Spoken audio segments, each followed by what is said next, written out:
Pilot boys in the building. Let's go. Pilot boys, we get on up. We the fly boys, we getting up. You're listening to the Pilot Boys podcast. We are here with a very special guest, Maurice Bobb of Bleacher Report's NBA and breaking news team. Maurice, thank you for joining the show. How you doing? I'm doing well as I can be. I'm looking like I need to change my name to quarantine or Corona Reese Report or something. No haircut, no.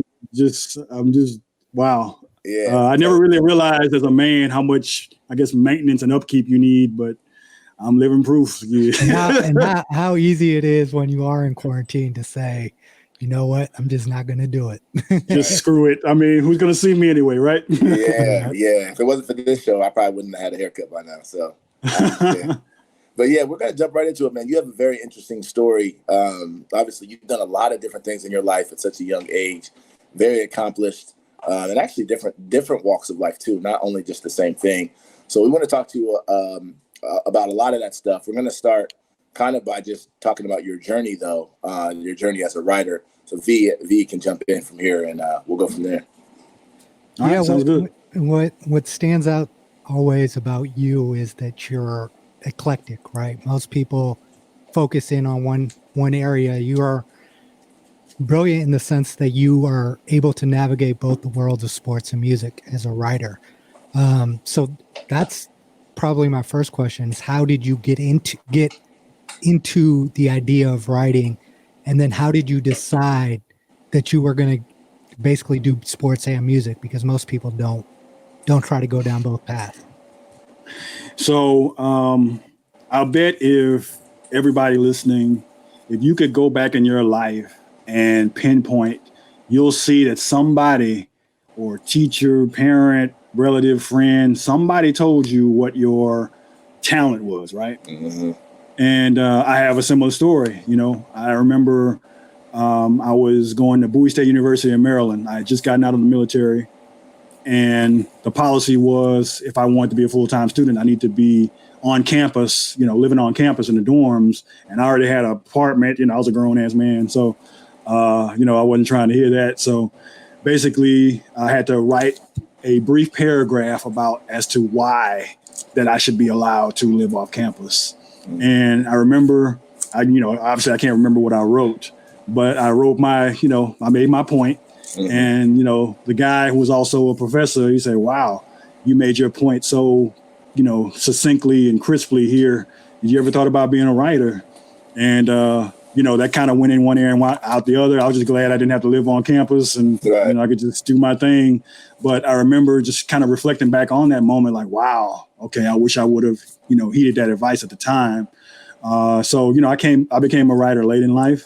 I got started just kind of writing for free in various local newspapers, like a Defender here in Houston, other places like that. And then my major jump was into the Houston Chronicle, and I wrote about, community news. So I remember there's a story that stands out that Boy Scout troop, they built this awning at their school because students were getting wet going from one building to the next when it rained. Mm-hmm. So they was like, okay, well, why don't we build an awning and that'll solve that problem, So just little stories like that to kind of highlight the little man, kind of give them some breathing room. And my foray into sports came with covering high school sports. So at first I was a statistician, so I would go to games and write down how many touchdowns, yards, whatever. And then I broke into the writing, and I remember my major breakthrough was covering the Yates season where they were blowing people out by 100 points. And I don't know if you recall that. They made national news. They were doing full court presses and keeping the team from scoring. They were beating them, blowing them out by 100 points. It's crazy. But that little time, I followed them for the whole year. And the thing about sports writing in real time, especially for a newspaper, like right after the game is over, they expect the story, to be written and live so people could read about it and comment and either yay Yates or screw Yates or whatever they want to say. Right. So I had to learn on the fly to write two stories. So at halftime, I'd have if this team won story or if this team lost story. Oh, wow. and I'd build both stories, and then just kind of at the end, I'd say, okay, this team's going to win, and it's just kind of plotted out from there. And then from there, what's funny about that real quick? You could probably release like alternate history with all those other stories that never got published. Yeah. That'd be funny, right. It's crazy because as soon as the game's over, the editor's constantly texting you, calling you, where's the story? Right. Like, shit, so I had to come up with a way to, make sure I got the story in on time. But that was a great lesson for me to write quickly, succinctly, get my point across, and, not dilly-daddle with how I'm going to say it or what have you. I think that's the training ground. And not to pause you right there, but I think for me, in as I've gotten to know you and read your content, both obviously on social media and the stuff that you publish, that is what I think is your greatest talent, is that you're able to get your point across in very, very few words, right? And you make complicated points very, very efficiently. Oh, cool. Appreciate that. And then with the Chronicle kind of getting notoriety, my name just started getting passed around. And I remember you guys probably know Daytwan Thomas. Yep. Editor extraordinaire. That man has touched a lot of careers, and he touched mine. He got me my first national article in King. So I started writing for King, Rides. I was an editor at large for Rides magazine. Scratch. I don't know if you remember that one. Yeah, I remember. You wrote for everybody in the culture. And then obviously Slam is under the same umbrella. So I moved over to Slam with Ben Osborne, and had a great time.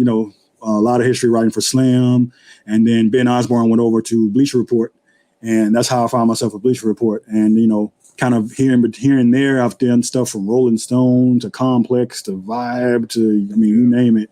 Your name just kind of gets passed around, and people that you've worked for or worked with, they take editor spots and they call you up, hey, I got the story, so it's kind of one of those things where you develop relationships, and, if you do good work, your work will speak for itself, and, you'll get called on to do different things. Talk to us about Bleacher Report too, because Bleacher Report is a phenomenon, right? I mean, they have officially dominated and taken over the game in a lot of ways. And I remember years ago hearing about them, but it was more of kind of like, I think like a fan kind of contributor. Yeah, fans were just submitting like Yahoo Voice type thing. And then all of a sudden it just started dominating. What is it, I guess, that you've seen kind of about their culture, or maybe even the business model that makes you think, makes them kind of come to the forefront like they have? So I go back, to the kind of writer that enjoys seeing your name in print, like physically holding the copy, holding the magazine, and looking at your name in there. So I think for a model like Bleacher Report, they were the first and very early adopter of online and making sure they get social. So for like Instagram and Twitter, they would combine a writer and a comedian and a graphics person to work together and collaborate and get out great content via Instagram, Twitter, and so forth. And that generated a lot of, people, they love the memes, they love the content, they love the videos, or whatever the case may be. And that built its own momentum from a grassroots standpoint. And then they were able to bring over very prominent writers, Howard Beck from New York Times and, people like that. So once you bring on writers to that pedigree, that's going to give your brand some significant footprint and foothold on the industry. And, from there, like you got House of Hoops and, all these other little offshoot Instagram accounts and so forth and so on. They build their brand from a social media standpoint. And I think that's where it's going because like me, I used to like reading magazines and things in a physical nature. But, this generation, they want to look at it on their phone and they want to see graphics and the latest slam dunk, or that's how people like Zion made it to prominence, because they want quick highlights and a quick snippet of what's what it is, and I think Bleacher Report really hammered home that particular model, and that's why it's so popular. Yeah, even in sports, right? Like people don't sit through 2.5 hour basketball games; they'd rather watch highlights. And it seems like what Bleacher Report understands is that they move according to the market, and I think that's why they've kind of moved ahead of a lot of the other platforms that still kind of rely on those traditional methods. They seem to understand the market the changing dynamics of the market much better than some of the older entities. Yeah, and then you could literally not watch a game and just keep up on Bleacher Report's social media accounts, and you can feel like you watched the game because you got the major hits, the major top plays, the slam somebody made, or the great pass somebody made, or the game-winning shot, whatever the case may be. You'll get that in real time, so it's almost like you did watch the game. And, how is that kind of changing landscape that you're noticing? How has that changed your approach to writing and producing content, if at all? So, when I started out, my thing was long form content. So if I had a article in a magazine, it'd be like 5,000 words or, 2,500 words at the least. Now you don't want to go over 800 words with a piece online. And typically you want to stay around the 500 word to 600 word mark. And I remember with MTV News, it was even shorter, maybe 500, Is that because people's attention spans are shorter now, pretty much? Is that I think that, but what people don't understand too is kind of what kind of shifted the market too was the introduction of the blog. So now you got the crowd all writing, and they have various degrees of talent. They might not be able to write at all. They read some of their stuff and like, okay, who told this guy they could write? But with so many blogs and competition for information, now you want to get things out quickly, and you don't have time for the long form. You want to get it out, as soon as possible, or right after a game, or right after a play, whatever the case may be. So that's part of the whole breaking news concept. You want to get it out. You want to be first, but you also want to be right. You want to be concise. You want to have sources and things like that.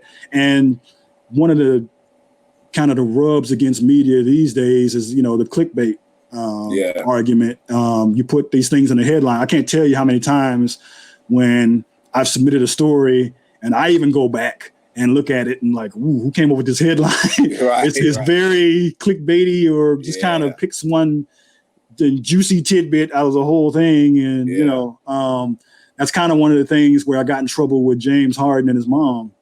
I wrote a story about his mom, but it pinpointed a couple of negative things, and just kind of he wouldn't talk to me for a little while because she was kind of upset about it. But I think readers or listeners should know that writers don't necessarily have any kind of input on the headline that goes out, and especially from a social media standpoint, because people are trying to get clicks and things like that. So you might have one headline on the actual story, but if you look at it on Twitter or social media, it has a different, headline, a more eye-catching, clickbaity type of lead in. So that's kind of one of the things that's made us look bad, to be honest.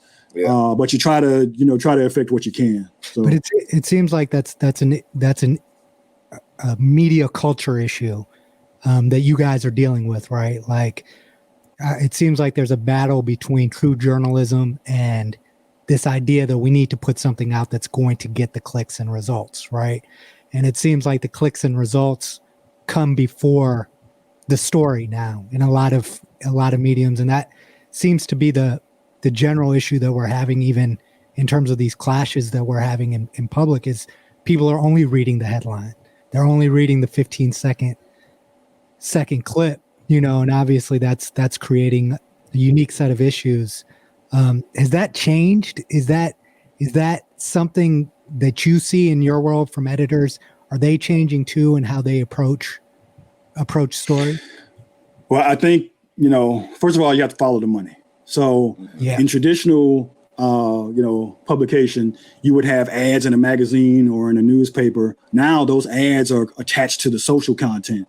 So in order to get a certain amount of dollars, it's not that, okay, they put out a $5,000 ad on a paper. Yeah. Now the ads are driven by clicks. Mm-hmm. So you have to be able to, deliver the footprint and the schematics on how many people clicked, how many people, how much time they spent on a particular link and so forth. The music industry, the radio industry changed that way too, with what songs people would decide to play. It really came down to the money that they were able to get from advertisers, and people had to stay on your station. So it seems like that's happening across all industries a little bit. Yeah. Yeah. And that's, I think we're kind of in the middle of the pivot. So it's going to be some mistakes made because you're making decisions on the fly and you're trying to figure it out. And that's across the board. Even now during COVID, businesses are having to pivot. Okay, should people work from home? What's this Zoom thing about? All these things trying to keep productivity and things to a high level. And so you're going to make mistakes. And, I think, from my industry, there's been a lot of mistakes made. I still don't think it's too late to fix things and get things back to where, we have integrity and people really have a lot of trust. But then now things are magnified and louder. So many people have voices and opinions. And like you said, they make opinions based on snippets and headlines. They don't even read anything. So it's just all this sort of noise to drive home this wedge between the information we're trying to get out and the actual receivers of the information. They don't trust. They don't trust it before they even get a chance to read it or think about it. Right. So you mentioned opinions, and I think that's actually a good segue because we want to get into some substantive NBA stuff, and you have opinions of what's going to happen with the NBA. Are they going to return? You have you hear stuff about Kyrie's opinion, and you hear stuff about Lou Williams and KD and all these different people coming out. And some of the stories you're hearing are like, based on things that they're saying, and then there are things that you're hearing reported from a conference call and all this type of stuff. What is your impression, kind of just as a person who's involved with the NBA, on what's going to happen this season, and what the percentages are amongst the players in terms of who really wants to play and who actually doesn't want to play? So I think one of the important points to kind of remember or remind people of is the world didn't necessarily, at least in America, things didn't really shut down until the NBA shut down. If you go back, once they realized that some players had it and they canceled that game and the NBA shut things down, then you start to see across the board, okay, all of these companies started to shut down, stay home, all these other things. So the NBA kind of led the charge in that regard. So this is an opportunity for them to lead the charge in the coming back portion as well. I think Adam Silver's done a great job with putting together a plan that's going to be somewhat conceivable because, the goalpost keeps moving. We don't know anything about this disease or, how it's going to affect people. And, there are various degrees of, susceptibility to it. When you look at the NBA, you have the players, they're healthy and everything else. But what about these coaches who are older, front office people who are older, training staff, all these other people who are ancillary personnel around the actual league, how they might be affected. So there's different, pockets of accountability for the players as opposed to coaches and things like that. And so that and then when you take that and put it against where we are right now, as far as trying to get social justice and the voices that have been magnified. And actually, we're seeing changes in real time. And I think players are leery of stopping that momentum. So I see that part of it. I get that. At the end of the day, money's great. Your career is great. Trophies are great. Championships are great. But, a lot of these players have kids and, they want to make sure they leave the world a better place for their kids and their kids don't have to struggle like they did or face discrimination in whatever form like they did. So I can see the kind of battle within themselves as far as, okay, do I come back? Yeah, I want to chase a championship and it would be great to give people entertainment and kind of bring some levity, bring some lightheartedness into the levity of the situation. But then there's like, okay, well, if we bring all this attention to the league and everybody's watching, does that mean they're going to stop paying attention to, our protesters and the voices we're trying to amplify and the causes we're trying to amplify? So it's a very fine line and double-edged sword. But at the end of the day, I think, the NBA will come back. It's just a matter of when. I think, with the Kyries and the Dwights, they make very strong points. But I think they would be satisfied maybe if the NBA was able to push it back a little bit. And so as opposed to starting July 31st, maybe mid-August, and that would maybe give them some sign, okay, well, now we're giving it more time for the protesting movement to have an expanded platform to kind of get some things across, and maybe we can get a few more things across the finish line, and maybe that would help, alleviate, your concerns in that regard. Quick, if that happened, would they push the next season back, do you think, or you think they'd have to? Okay, all right. They'd have to. Right now, they don't. If you notice, the day of the draft is still kind of up in the air. They kind of looking at October, but that's still in the air. So a lot of these things are kind of based on, okay, what's the immediate, outcome? When are we going to actually have a season? And I think we've gotten past the point where we're not going to have one. We're going to have one. It's just a matter of when, what players are going to show up. Yeah. And then that's going to be a huge, point of contention, because should the top players decide not to play, and that's their right, whether it be due to COVID or due to, the protesting and civil unrest, regardless, if they don't show up, now that takes away from the actual, the pot of talent and, what people want to see, and will there be an asterisk next to whoever wins the championship and things like that. Yeah. So it's so fraught with, various complications. And the disease itself, right? Like what happens? What happens if LeBron James contracts COVID during the middle of the Western Conference Final? Right. Wow. Those are things that have to be thought about as well. But I did want to kind of key in on what Lou Williams said, right, about this potentially being a distraction. And we're kind of at the point where this is able to have the platform it has because a lot of the distractions that Americans normally have to kind of avoid these serious issues aren't there. So it's almost like it has elevated the opportunity for the message and this movement to have life, right? What do you think about, there's a debate, Mecca and I have had this debate as well, about whether it's more powerful for them to come back and use that huge multi-billion-dollar global platform to consistently fight for change outside of playing the game? Or is it a bigger sign to say, you know what, we're just not going to play basketball. We're not playing until you guys resolve this issue.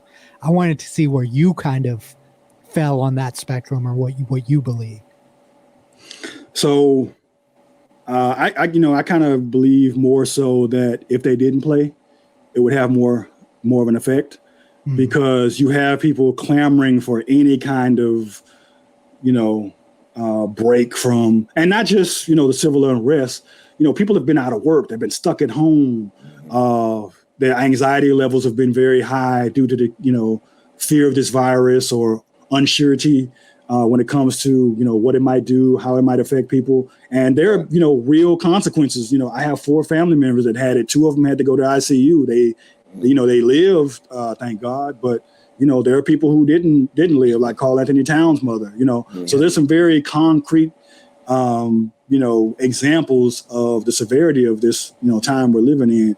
But, I think what it would do is if they just say, okay, we're not coming back until X, Y, and Z, that would put pressure, and it would also put pressure on the owners, because you have to remember, the NBA owners we have some of the richest owners in all of sports. Yeah. If you combine the collective wealth of all of these teams, you're in the upper hundreds of billions of dollars. Mm-hmm. Steve Ballmer himself is worth over 50 billion. Mm-hmm. So, and his team is in high contention for, a championship. So he's going to want to get back. He's going to have, impetus to do so.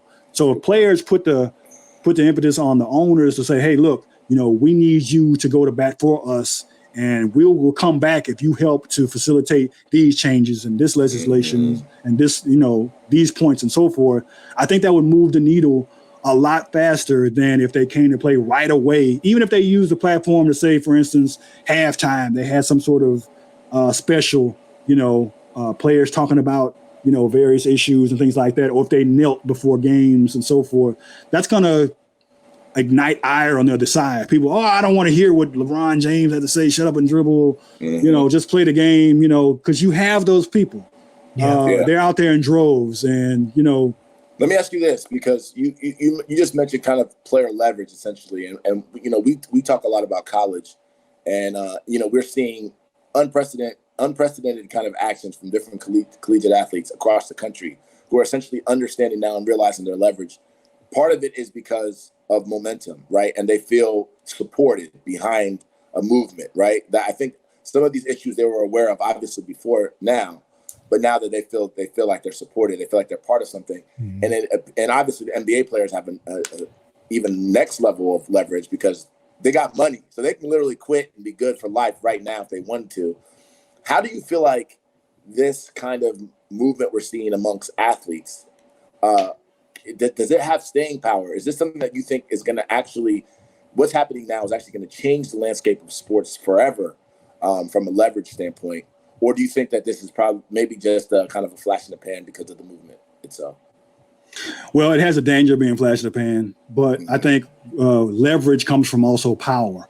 So in the case of the Oklahoma State, his best player is the one who raised the alarm and said, look, I'm not accepting this. This is going to have to be changed. So you saw right away he came out trying to put that fire out. So I think that's what it comes down to. When the best players with the biggest platforms and the biggest voices, when they speak up, now they have no choice but to listen. These coaches, their livelihoods depend on having the best players. And that's also they're going to think about their futures as well, because if they can't keep their best players happy, forget about recruiting. You're not going to have to be able to field a great team in the future.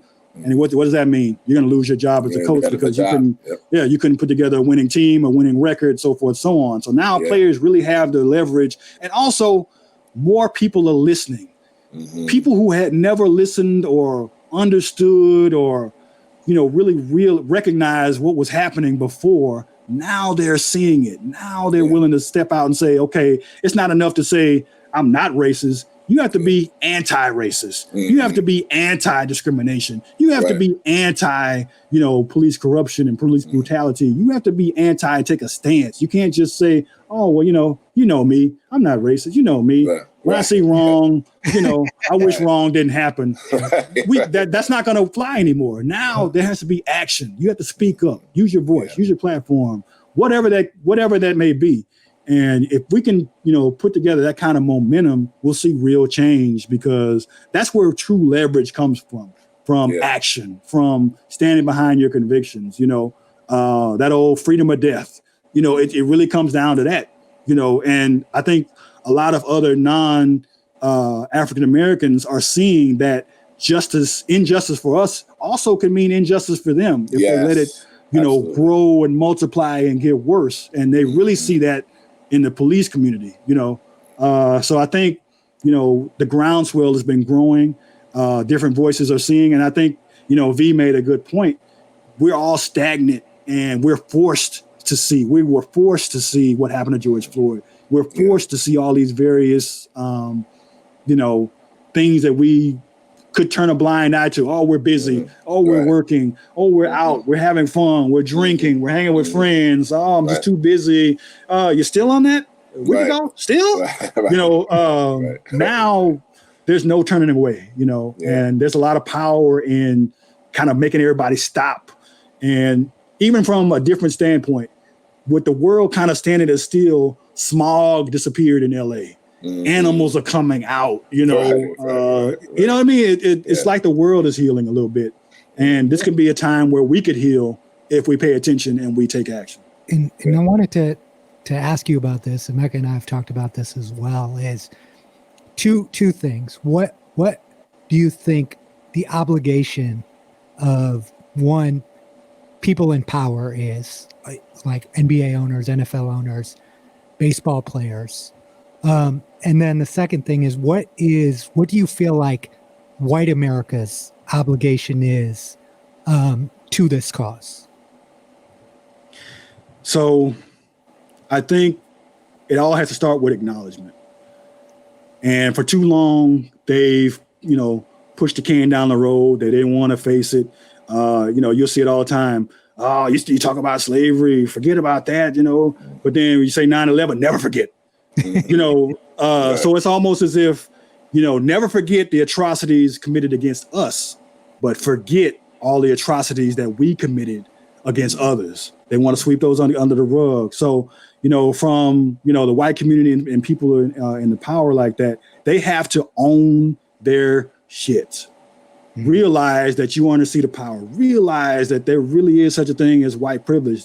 Not because you necessarily see it. You might have grew up poor or whatever else. But I bet you if your name was on a job application and a black person's name that, might have been Mustafa on the actual job application, your resume is going to get more looks and clicks and likes, and people are going to call you up for that job, even though y'all have the exact same GPA and things like that. So there's privilege on all levels, and you have to acknowledge that. You have to go back to the Constitution. It was literally written by white men only for white men. Even white women couldn't vote, So, and we still to this day have that, and we've just ratified it and added amendments and things like that. But the actual document is still what this country is founded upon. So you have to think about that systemic ideology that permeates through everything. Even when you look at our government, there are only 3 African Americans in the whole Congress. What is that? There should at least be 13%, or 14%, where we are as far as African American representation. It should represent how this country is set up. And we have too many, quote unquote, old white men making decisions. And even though we're in 2020, these old white men probably still look at things as in 1960, 1965, when their formative years, when they made the bones of who they are and how they think and how they view the world. Yeah. They may tell you one thing and give you lip service, but you best believe they're hanging on to their ideals and beliefs that, form themselves as an adult. That's a great point, because I think a lot of the things that I think now, obviously I've grown and I've learned, but the foundation, you're so right, happened in high school or even before that. You know what I mean? So most of my beliefs on how the world works and what I guess my place is in the world hasn't necessarily changed since then. So I agree with you 100%. Let me ask you this though, actually 2 questions. One is, I guess, what do you see now? I guess you could do it from the sporting world, or you could just do it from regular life. What do you see now as kind of the most troubling thing about this time period? And then the second question is, the flip side is, what do you see now as the most promising thing that you've seen during this time period? So I think, one thing that kind of gets glossed over with this time period is mental health. We are a very social creature, and to be cut off from family, friends, you can't go and hug your mom, hug your dad, or hug your grandparents, or grandparents can't hug their grandkids. The mental health is really declining. I have a 5-year-old, she's so close to her grandparents, and she hasn't been able to hug them, and I can see the pain in their eyes, and I can see the pain in their eyes. So mental health is really an issue. And somebody like me, I can speak from personal experience, my anxiety levels have been extremely high. And that's just from a standpoint of, I don't want to get it. I'm scared to get it. Right. Everything is just so extreme. And I know I'm not alone in that, So one of the things that kind of gets glossed over, outside of the unemployment and, businesses, tanking and things of that sort, and the uprisings and so forth, mental health, I agree with you 100%. It's overlooked. Mental health is really, and it's one of those things, especially in the minority community, we tend to not seek professional help when it comes to mental health. And I saw a lot of momentum going towards that. And I hope people take advantage of that on the other side of this, because we're really going to need it, because, it's not hyperbole to say a lot of us will have PTSD after, this time period, I know losing jobs, or they might have lost a house, loved one, health, because even if you survive this, it might, alter your heart, lung, who knows how long you'll live past it, even though you've quote unquote recovered. So we really are at war with ourselves, with the environment, with, racism, discrimination. We're at war with a lot of these things, and there's going to be a lot of PTSD. So I think that's one of the most overlooked negative aspects. One of the positives, I think, is you're seeing it in real time. People are forced to have self-reflection. Okay, what am I doing? What means the most to me? I can say from a personal experience that, I was a very, growing up poor and having some success as an adult, I have grown very materialistic. And one of the things I saw immediately is all of that energy and just sort of importance placed on that was gone immediately. Mm-hmm. I don't care about anything materialistic, you know? Right. And you know, not to toot my own horn, but I have some great quote unquote material things, and I don't care one thing about them. You know what I mean? Mm. And that just lets me know that, you know, I think I'm not alone, and it might just be materialism, but I think people have been able to stop, really reflect, and kind of really pinpoint, okay, what's important to me? Mm-hmm. What's important as I move forward? What's going to be my next 50, 60, 70 years of life? What impact am I going to make? Mm-hmm. And I think you're seeing that also in real time with these athletes. You know, before it was all about championships and my brand and sneaker deals, whatever. Now, okay, what about my kids? Mm-hmm. What about the impact I'm going to have outside of being an athlete? Does my voice really mean anything? And is it now time to sit up and say something? Right. Or what's the best way for me to do that? And that's why there's a lot of, you know, confusion on all levels, especially when you look at this sort of NBA restart.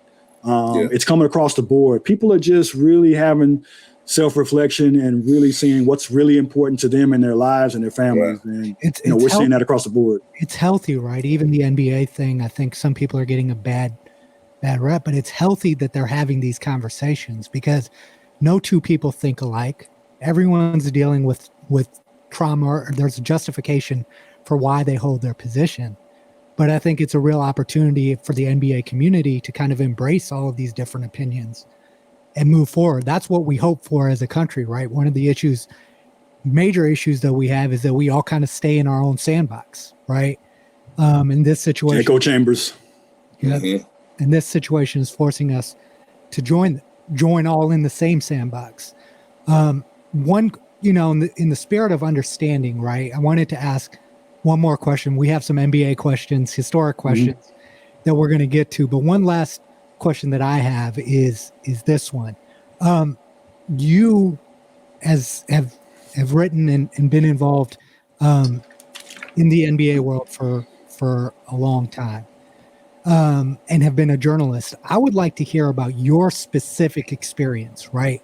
As a writer, what you've dealt with in terms of race throughout your career, and how you've gotten to where you've gotten despite that, but some of the challenges you've specifically faced and you've seen other minority writers face that you haven't seen from your Caucasian counterparts.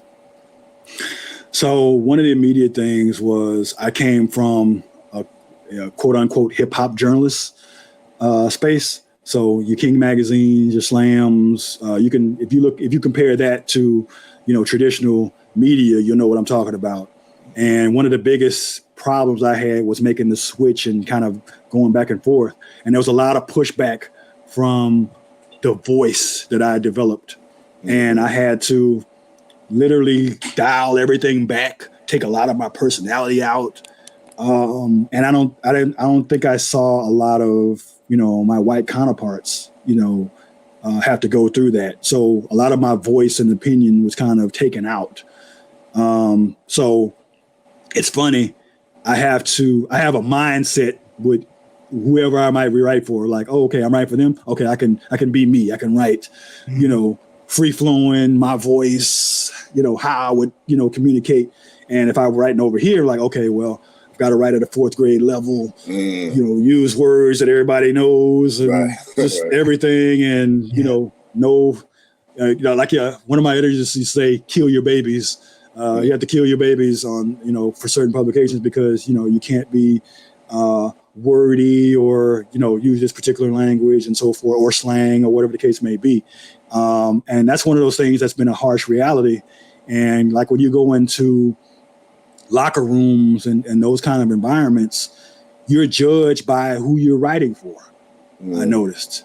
And there's this assumption that if you're a minority, you're not writing for a prominent publication. And I've even tested that, you know, so a lot of times when you go into these locker rooms or back, you know, to the back of the house, backstage, whatever the case may be, they'll have you wear your, you know, your media lanyard around your neck. Sometimes I'll hide it in my pocket or whatever else, and just kind of see how I'm perceived or responded to, just kind of say, okay, am I tripping? And more often than not, I'm not tripping. Yeah. You're judged by that. And I don't see a lot of my white counterparts go through that. So I try to bridge the gap however I can. So, when you get in these media scrums, I try to make sure, my African-American counterparts who are writing for African-American publications, they get space. Make sure they can ask their question because they're just as important to get the word out, So you see it a lot. And it's not just from a racial standpoint, it's also kind of classism. Again, my publication is more important than yours or whatever the case may be. And you see that across society,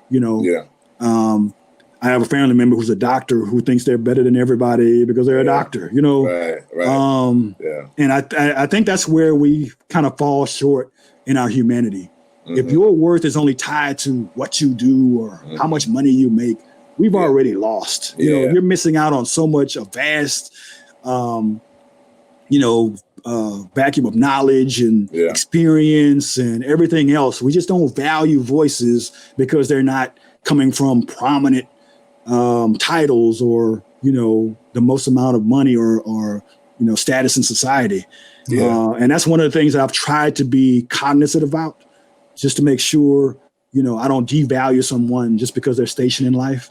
Because I was that same person, And I think you made a good point too, because you kind of referred to this earlier too, when you're talking about this time period, kind of slowing everybody down and making people start to reevaluate what's important to them, and even yourself in terms of material things. I think that's happened to a lot of people, and I'm hopeful, right? I'm, cautiously optimistic, I guess I'll say, that will carry over into society and further beyond, and we won't place such an emphasis on those type of things, and we will start to see the value of each individual and personal relationships and understanding and meeting new people and so on and so forth. So I think that if when we talk about, what do I see now that's potentially hopeful, that for me, that is what I'm hoping for. I want to switch real quick though, because, I know you don't have a lot of time and I want to get to a couple other things. One of them is Isaiah Thomas. You grew up as an Isaiah Thomas fan. Is that correct? I wore number 11 when I played. Okay. All right. So, obviously this summer, one of the things that actually did become a distraction, which I think was probably healthy for a lot of us, was The Last Dance, right? The Michael Jordan Chicago Bulls documentary. And one of the things that obviously was like a storyline throughout that was Isaiah Thomas and the Dream Team and how he was snubbed and whether or not Michael Jordan had a role in it or didn't have a role in it. I guess as a fan of Isaiah and just as a basketball writer and person who's involved in the space, what did you think of The Last Dance?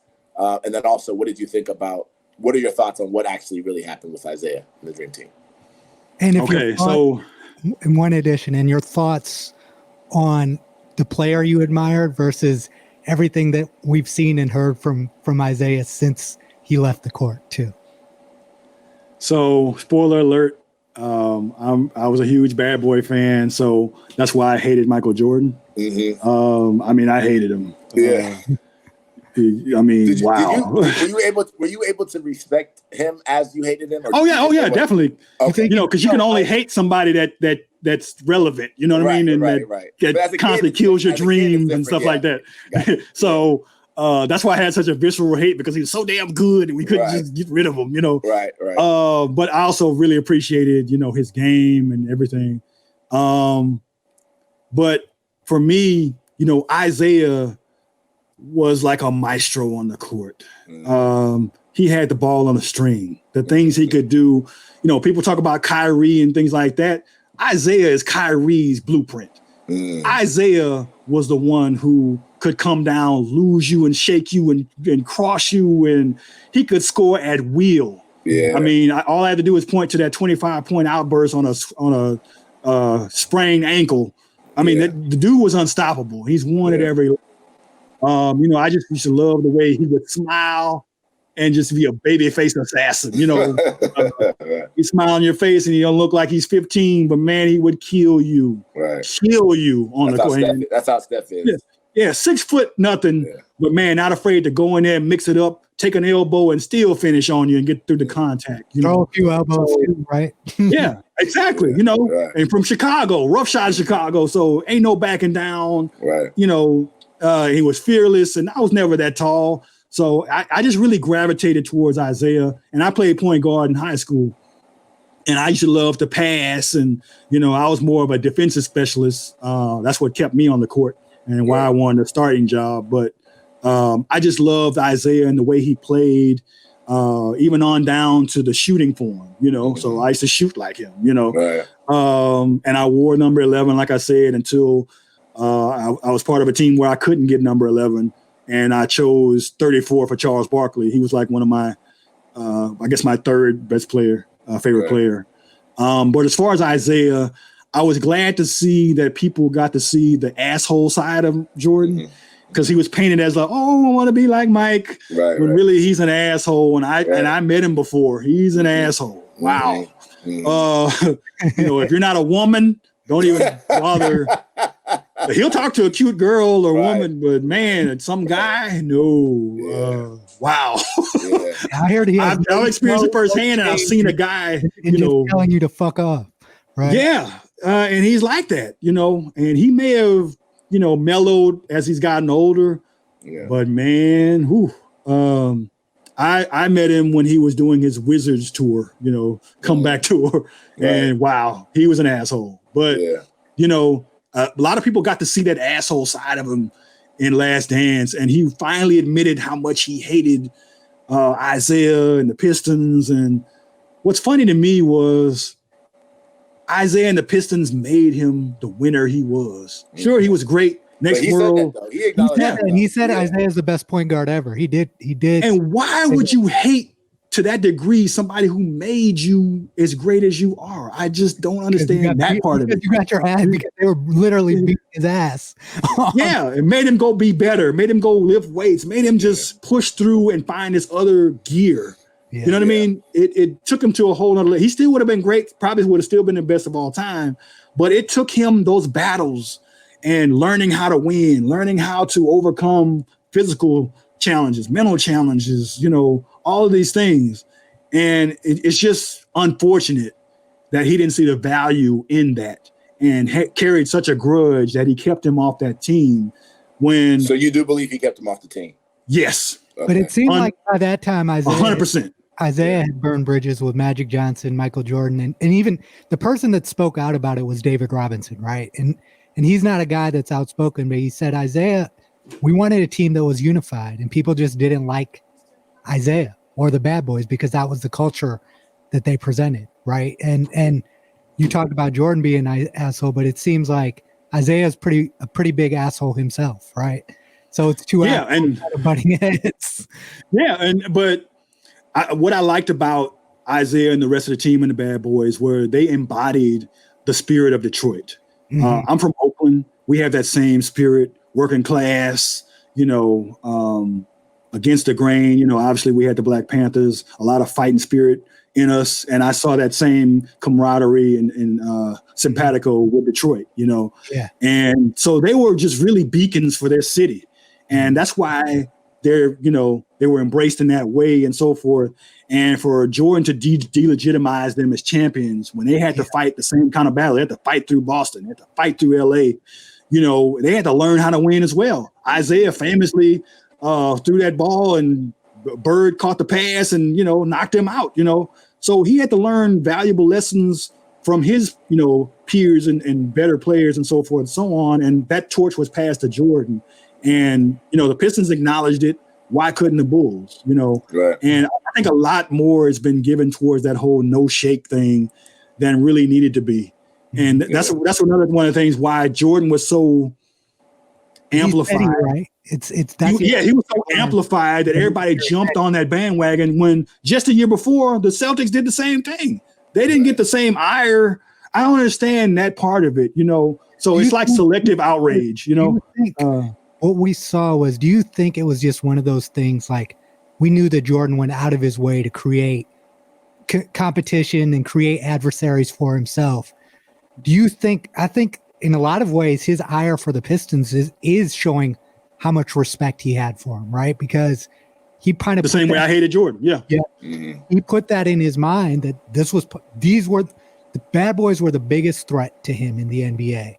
To overcome that, he had to put them in a place where he absolutely hated them. And it carries over. It shows he still carries that same vitriol to every single person that he feels has wronged him in life. You know what I mean? Yeah. I have a question too, Maurice, about kind of, you mentioned Jordan being the GOAT, and you kind of said that in passing. First of all, do you agree that he's the GOAT? Yes. Okay. And so let me ask you this question, because I'm curious about, now that obviously you grew up as a fan of basketball, and now you actually cover basketball. And so I think you've been around basketball your whole life. So I want to get a sense of this. Jordan is the GOAT. And I think that as he was playing, he was respected as the GOAT by even great players. What do you think? How do you feel like LeBron is respected amongst his teammates? I mean, I guess even a couple years ago, whatever we consider his prime, do you feel like he has similar type of respect amongst his peers in the league that Jordan has? Because I think when people talk about the GOAT argument, that is one of the subtle things that people don't necessarily mention, was that people were scared to play Jordan. Like all-stars, Hall of Famers were scared. I don't know if we saw that at the level that we did with LeBron, but what does your experience tell you? So the one kind of, I guess, difference between Jordan and LeBron, because make no mistake about it, LeBron is a supreme athlete, supremely gifted, and he was one of those players where he had all the talent in the world, but he busted his ass too. Mm-hmm. You put those together, he's going to succeed. You know what I mean? Right, there are a lot of players that had so much talent that just kind of coasted their way. Not LeBron. Took care of himself, took care of his body. That's why he's in the 17th season. So he's going to have all the best stats when it's over, when it's all said and done. So from that perspective, he's got a really good shot at reaching the GOAT. The reason, the one thing that keeps him from that final push is his supposed lack of killer instinct. Mm-hmm. Now, and I can see it as kind of a basketball sort of purist or analyst or what have you. I've watched him shirk in important moments where I know a Kobe or a Jordan, or a Magic or a Bird, they wanted the ball. I'm taking the shot. I don't care what. Yeah, I'm taking it. I'm doing it. I'm going to win this game. And he has done it from time to time, but there's been times where he shirked it. He didn't have confidence in his free throw shooting ability, so he'd be afraid to take it to the basket in the crucial times and so forth, so on. And even he's getting lambasted for Kyrie hitting the big shot, even though he got the big block. It's easy to go get a defensive play. There's not a lot of quote unquote pressure on that because you're not gonna have to shoot a free throw. You know what I mean? If you miss it or miss a big shot or what have you. So that's the one fine line that's keeping him from crossing that final threshold to being GOAT. But I think if he wins one for the Lakers, I think now it'll be very hard to keep him out of it. It's going to be based on who you are and what generation you're in. And what's interesting, who your GOAT is. And there's no argument against it. If he wins with the Lakers, I really can't argue him not being at least GOAT-ish or GOAT 2.0. He's going to have to share something. We've had this conversation plenty of times because I know you're also a huge Kobe Bryant fan, and huge. At this current moment, I still have Kobe over LeBron, right? And I say this because, he had the 3 championships with Shaq, but then Kobe stayed with the same team. Obviously, it's the Lakers, right? But he won 2 more without Shaq, for a total of 5. And LeBron has, I think, 3, right? Do you think that why do you have Kobe over LeBron still? And then also, how much do you think the championship numbers matter in this discussion? I think the championship number matters, but it shouldn't matter as much as people like to lean on. One of those famous lines is, people like to use statistics, but liars use statistics. So you better make sure what stats they're really trying to use in their argument. You know what I mean? So, when you take the Jordan against LeBron, it's the 6 championships. Well, didn't Bill Russell win, 11? You know what I mean? So you can skew statistics in any way you want to. So I really don't, lean too much towards the statistics, the championships anyway. I think to be in that upper echelon, you have to have won a couple championships. That's a must. Yeah. Okay. But beyond that, now it's breaking down to, okay, what kind of versatility did you have? And for LeBron, a lot of his versatility is in, bringing other teammates level up to, level of play up, things like that, getting people involved in the game. But Kobe Bryant's versatility was he was able to extend his career. He went from outside in. He went to go see he was one of the first players to go see Hakeem Olajuwon to get his footwork. So now he could add that to his game. He was always evolving and changing his game to where you could not stop him no matter what you did. Hand in his face. What's his name for the Rockets? He used to put his hand literally touching his nose to try to stop his shot. And Kobe practiced with hands in his face so he could still see and follow through and hit that shot. So when you have a player that's constantly evolving and looking to evolve to have these different dimensions where you can't be stopped, whether it's on the perimeter, mid-range game, low posts, what have you, free throws, you can count on him to ice free throws, all these other things, that's why I have him in my upper echelon of players. And also just that killer instinct. I'm sorry, but that's very important to me. I think you need to have it in whatever you do. You have to know, okay, I'm going to get this done. It's going to happen. I can't count on anybody else. I got to do my share. I got to step up. The team's, counting on me to write this story or file this report or sell this, whatever. You know what I mean? You have to have that killer instinct if you want to be successful in life.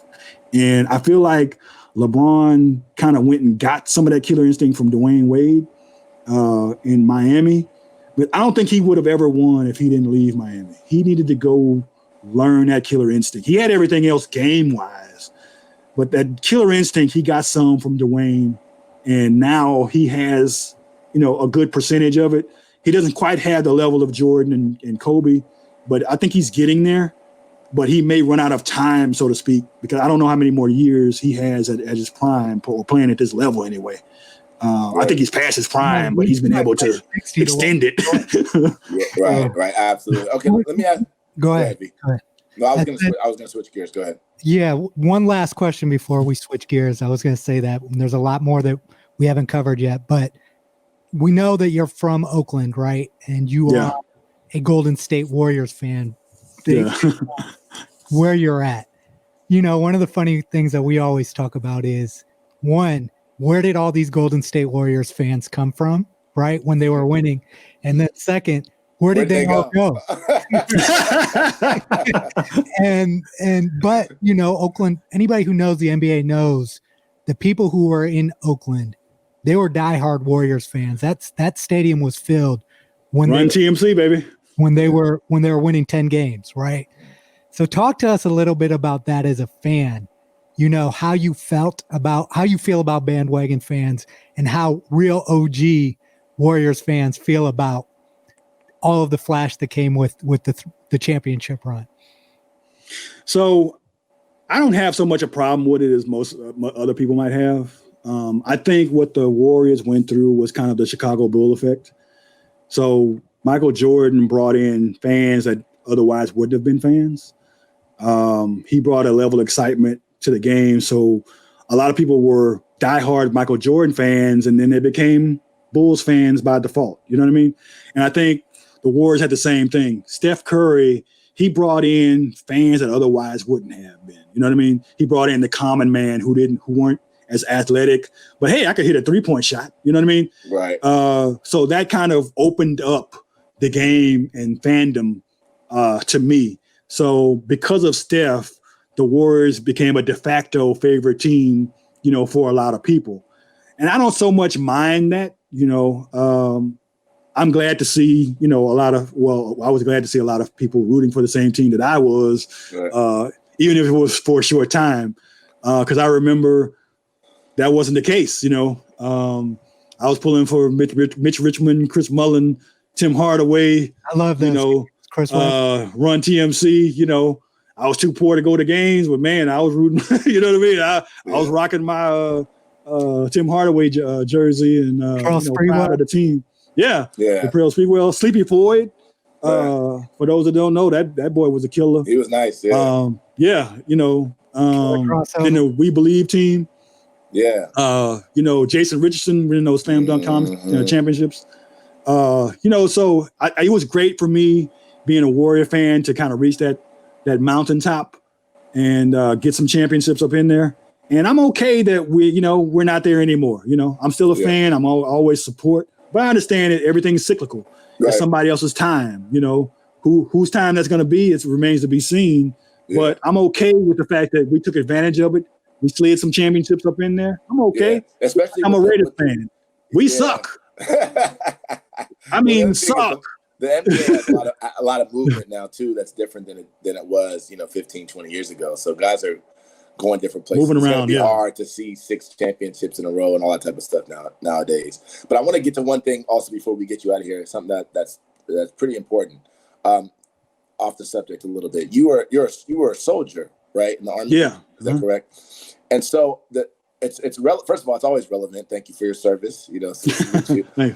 But it's extremely relevant now because there's a lot of talk around kind of the Kaepernick thing, right? And it's bubbled back up now that we're dealing with these protests and all these issues. And obviously the NFL has come out and reversed course, and now Goodell is encouraging teams to sign him and all this type of stuff. And one of the pushbacks, which I felt was illegitimate and whatever, but it was one of the pushbacks of what Kaepernick did, was that it was a slight to the Army and a slight to the armed forces, a disrespectful to them. And not knowing that it was actually Nate Boyer, who was a Green Beret, if that's right, who told him to actually kneel, right? So I guess I have 2 questions. One for you is, how do you feel as the Black soldier, right, and coming back to this country and dealing with some of the issues that we feel like Black people are dealing with in this country, including some of the issues that we're fighting for in this protest? And then the second question is, how did you feel about that framing that people were trying to do about Kaepernick kneeling being disrespectful to soldiers and people who fought? Okay, so, I like to use personal experience. So I was stationed in Somalia, and I was part of the armed guard for the Swedish hospital.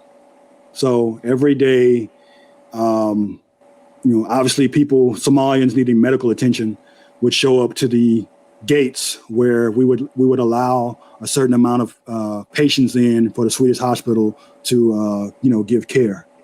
And, one of the things that really disillusioned me was, as soldiers, when it was time to, quote unquote, stop the influx of patients, and we had to ask them to leave, and if they didn't leave, now we have to use force.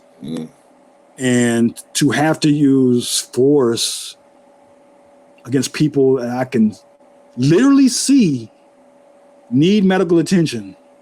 And I remember, and it's kind of fucking with me a little bit, I'm sorry, I had to forcibly remove a guy who was missing all of this, and you only see his teeth with his mouth closed, and he had just it looked like he had come in contact with some shrapnel or something like that, and I had to forcibly remove this guy, knowing that he needs medical attention. It fucked me up for a while, and there was a lot of that I had to endure and go through. And it messed with me. When I came back, I was mad for having to have gone through that and do that. And for a long time, I wouldn't even say that I was a veteran because it would just drum up those feelings. And so now I could really understand the PTSD of other soldiers like me, like maybe a Vietnam or whatever, who had to commit atrocities against kids and families and whatever the case may be. And you put all this on the line and you do things that you think are part of a moral fabric of you and what you believe in this country and so forth. You really see that we're not as, morally superior as we'd like to be. Our ideologies are very flawed, and some of the reasonings behind what we do, it really can be disillusioning. And so when you juxtapose that to what you have to face as a Black American soldier veteran in this country, you're willing to put your life on the line. You can go all the way back to what we're celebrating today, Juneteenth. There were literally soldiers, Black soldiers, who had to fight against their own interests, who did not know that they were free, who put their life on the line and died, not knowing that they were free. You know what I mean? And you take that to Drew Brees' comment where he tried to hide behind his grandfathers, and that's great. But what about the people who fought alongside your grandfathers, who came back to this country after fighting for freedom abroad, who couldn't get that freedom here, who were beat up when they were in uniform, who couldn't go vote, who couldn't provide for their families? You know, even as early as the Vietnam War, soldiers came back. White soldiers were giving loans with impunity. They were giving business loans with impunity, things like that. Black soldiers, no loans, no business loans. So now you see that trickle down to now where these people are dying off, and the white soldiers, they're leaving their grandkids with property, businesses, wealth. I had to pay for my grandparents to be buried. No insurance. I paid for it out of pocket. So that just tells you the disparity that still flows over into in the current day that people don't pay attention to or try to gloss over. So those are some of the disillusion that I saw as being a soldier, that we really aren't taken care of. And when you look at the medical community, we're not viewed in the same light as, white soldiers. They'll write us off, or if we say something's ailing, we won't get the same treatment. They'll push us out. Oh, you're fine.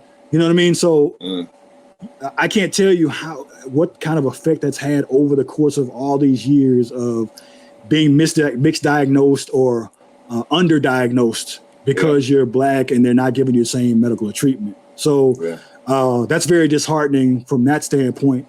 And then as a veteran, I look at Colin Kaepernick. I was so proud to have someone protest when I put my life on the line for him to do so.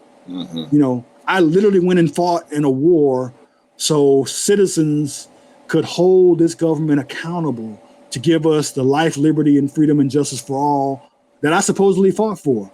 And that's all he was doing. And it was a silent protest. And you had all this ire directed towards him when you look at the fact that now there's some rioting and whatever else. And it's not just us, there's some art, agitators and things like that. But now that the refrain is, well, why can't you do it peacefully? Well, didn't we do that 3 years ago? And you called us sons of bitches, so, you can't have it both ways. And then also as a veteran, I find it odd that veterans aren't the ones who are saying, oh, well, you're disrespecting the flag. It's people speaking for veterans. Excuse me. I have a voice. I can speak for myself. Don't speak for me. Don't hide behind me and us and what we did and the sacrifices we made. Because I can tell you to a man, all of my veteran friends and compatriots and people that I still keep in contact with, they all are proud or were, supported Kaepernick kneeling because they understood what he was doing, and it wasn't against the flag. It wasn't against the anthem. And also, let's look at that anthem. Let's read the third verse. Why are we proud about an anthem that literally in the third verse says to catch and kill slaves? Why is that still, sure, we don't sing it, but it's there. It's in the song. It's the song literally. And so you want to hang your hat on that. So as a veteran, and I've said this multiple times, actual freedom is more important to me than symbols of freedom. People are getting caught up in the symbols, the flag, the anthem. Excuse me. We should be focused on actual freedom. Let's focus on upholding those virtues and values, and we could get somewhere to where now everybody would be proud to say, I'm an American. I'm a citizen of this country. Because why? I'm respected as a citizen. I'm appreciated as a citizen. I'm treated equally and fairly like a citizen. That's where we need to get to, because, and I hate this whole, if you don't love the country, then leave it. Okay, when you had issues and things like that, did we tell you to leave? Is that your first inclination, is to leave or give up or drop it? So if your kid comes home with an F, kick that kid out of the house and whatever. No, you got to work with that kid and get that F to an A. That's what we're trying to do with this country. We're trying to get an F to an A. We want to have an excellent 100 score across the board for this country. And it's going to take work. And it's going to take us standing up and saying something that's not going to be easy to hear. And it's going to be anger some people. But you have to have self-reflection and look and say, okay, how have I contributed to this discord? How have I contributed to the status that we're in? And people aren't taking that opportunity. I wanted to focus in on one part of what you said, right? Which is we tried to do it peacefully, right? When people criticize the riots and criticize some of the reactions, right? In this country historically has been built on rebellion and violent rebellion. Boston Tea Party. Yep. And you know, and Dave Chappelle brought this up. I know you've probably seen it as well, that at a certain point, that rage turns, right? And he was talking about specifically with the police brutality that a lot of what happened in Dallas and then what happened later on in Baton Rouge was actually committed by soldiers, right? And specifically Black soldiers. And you've alluded to that rage. Why don't you think that America understands that it's at that point now, right? That it's at that point where we're knocking on the door, we're fighting for our equality, but now we actually literally have to fight. And why do you think that that's looked down on when Black Americans do that versus every other rebellion that's happened in America is glorified? It just comes down to, like I said at the beginning, not owning their shit. They want us to forget what they've done, but remember what's been done to them. So now the highlight or the focus is being put on what they've done. And they don't want to, be called to the carpet for those things. And it's coming from us. We aren't in a seat of power, and they are. And it's very uncomfortable to have to face these things. So now you want to take the focus off the message and then now focus on the messenger. That's why so many murdered unarmed Black people, they get tried in the court of public opinion on what they did in the past. What does that have to do with what we're dealing with right now? Just because they stole a snack when they were 15, that doesn't make them a bad person. You know what I mean? Right. I can tell you, I went to an all-white high school. There were literally 5 Black people in the whole school.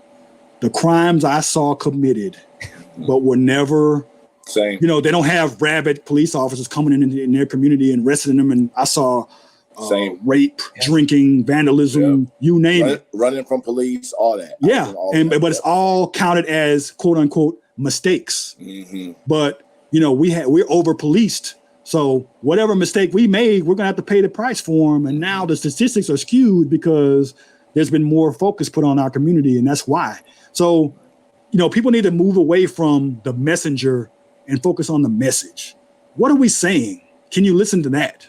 Mm-hmm. Can you listen to these young people and how they're crying out that, hey, all of us should be treated equal. I see my Black brother over here. They're not getting the same treatment or the right treatment or equal treatment, because it's not just us out there now. That's why this feels different. Mm-hmm. It's not just us. Mm-hmm. It's all different kind of communities coming together, and they're joining with us, and they're taking action. So they're not just, oh, I'm not racist. Oh, I'm anti-racist. And this is why I'm standing alongside with you to fight for you, because if you can come up, now we're all together up, and it makes a better life for all of us. Yeah. Well, I think, and it's like you said, and to put a button on this, I think it's been amazing to see all across the country, all the different communities that come together, even here in Ohio, some of the ritziest, whitest suburbs in Columbus, Ohio, Upper Arlington, and New Albany. I mean, they have hundreds of people come to these protests.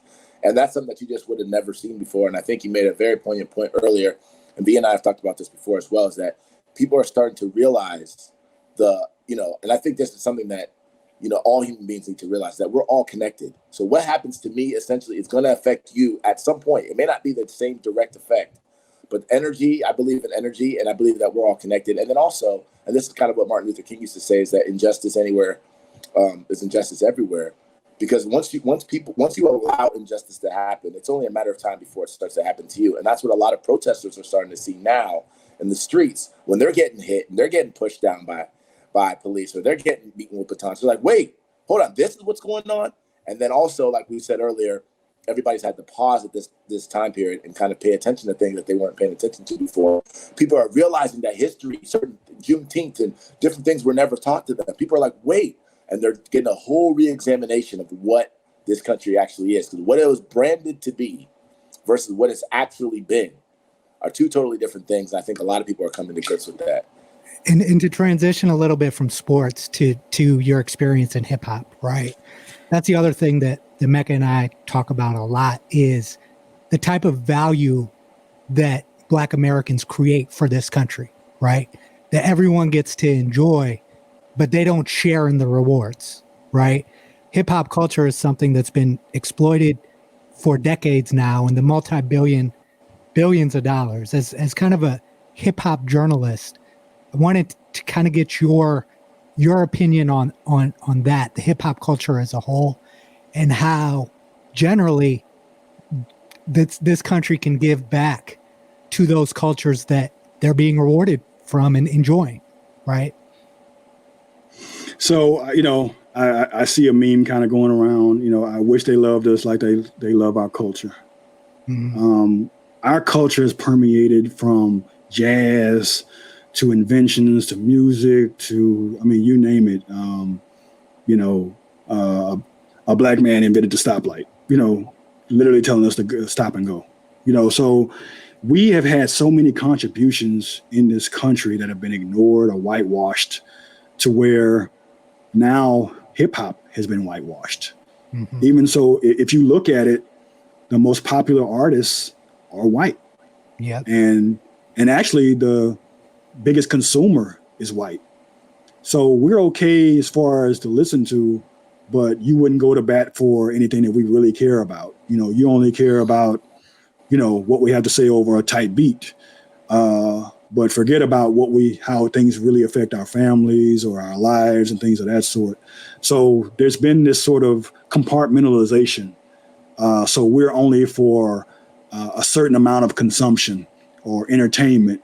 We don't really have any real. So we've become kind of this one-dimensional aspect of people's lives. Oh, we're just a rapper. Even if you go back to Do the Right Thing, they hated blacks, but their favorite athletes and musicians were all black. Oh, well, they're different. Or, you can easily compartmentalize when it comes to us and our voices and what we have to say.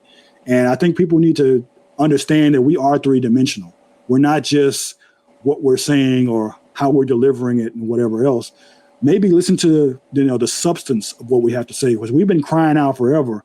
F the police beating us up, the ghetto, all of our conditions and things of that sort. People, they listen, but they don't hear. They're not actually taking in the information to where they can say, oh, okay, well, they're crying out that they're getting targeted by police, or they're crying out that, policies have redlined communities to where we're not getting the same amount of education, access to loans and housings and things of this sort. We've always been kind of getting this point across in our music. You look back at the Public Enemies, the X-Clans, the Ice Cubes, even NWA, on and on. We've always been trying to tell these stories, but, it's been getting heard and disseminated and all across, and we're selling platinum records and things like that.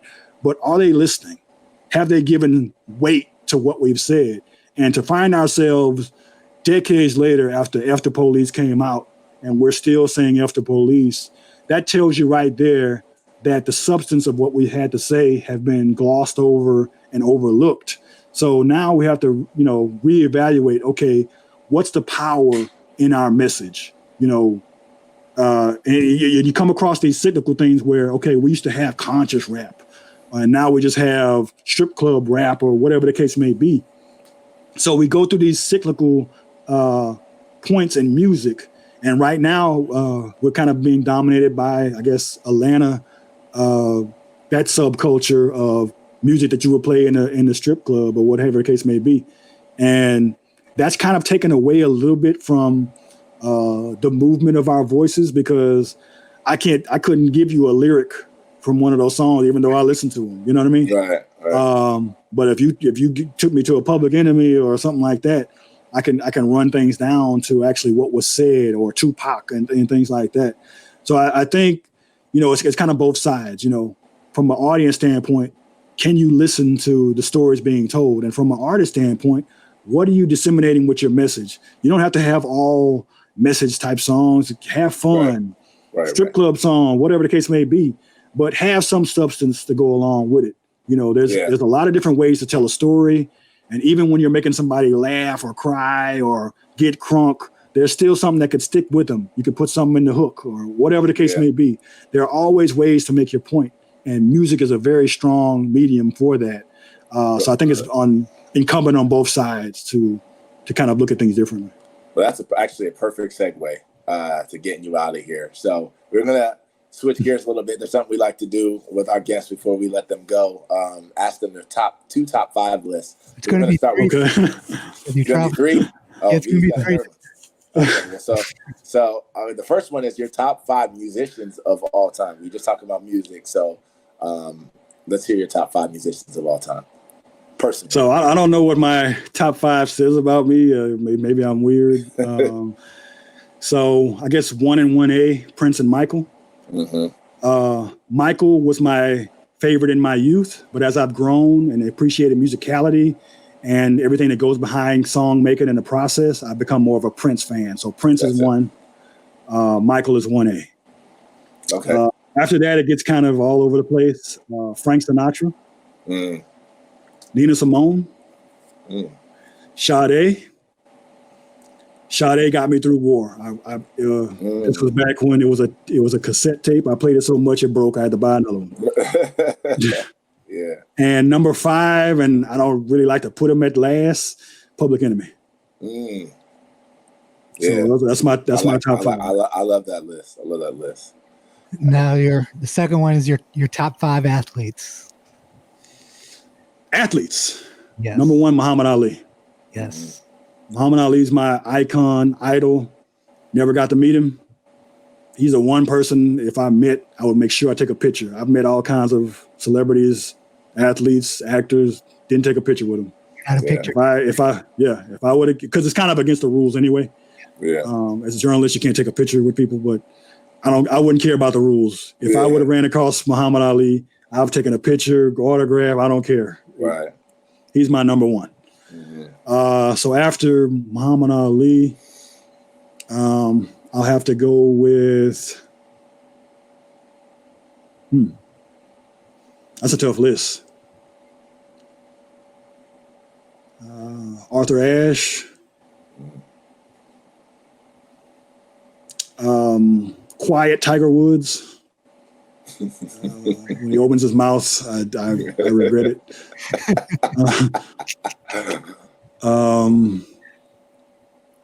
Michael Jordan, Kobe Bryant, and I had one more, right? That's 5. That was 5 right there. That was 5? Oh, Yeah. Okay, one more. Serena. Okay. All right, cool. And the last one, one thing that's brought us together is your love and our mutual love for travel. So I love traveling. The top 5 places that you visited in your lifetime. So top used to be Paris, but it's been replaced by Peru.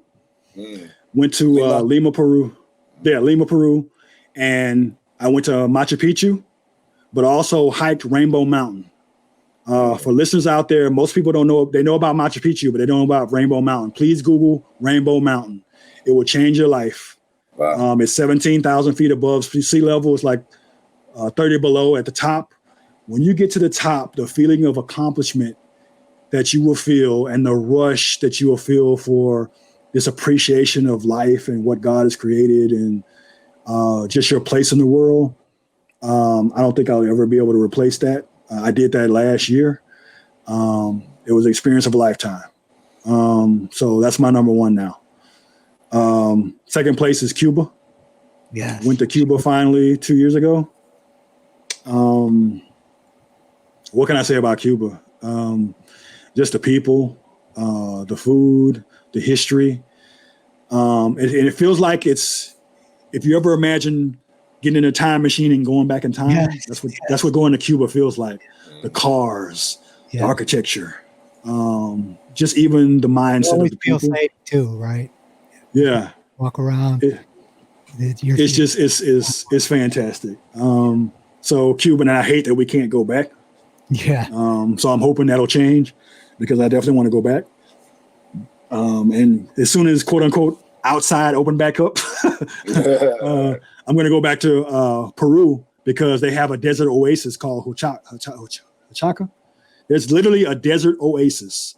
So surrounded by miles and miles of sand, there is an oasis in the middle of that. And we couldn't go because there was weather conditions and we couldn't quite squeeze that into the Peru trip. So I literally want to go back for that. So next on the list would be Colombia. And I almost relocated to Colombia. I love Colombia. It's a perfect marriage of modern and throwback. Also technology towards beautiful landscapes. There's literally mountains in the distant view, things like that. Very strong focus on family. Your dollar goes very far. So for listeners who've never been to Colombia, I highly recommend visiting Colombia. It's not what you think as far as Pablo Escobar and all those other things. Yeah. They've driven that out. Trust me, it's gone. It's moved to Mexico. And then lastly, Italy. I'm a foodie. I'm a self-proclaimed food porn addict. So when I love to travel, the first thing I do is look up where I should go eat or what restaurant I should visit or what's the cuisine and things like that. So Italy has the best food on the planet I to me. always ask you when I go places. Yeah. I mean, I love Italy, the food, the people, fashion. I mean, whatever you're into, you'll find it in Italy.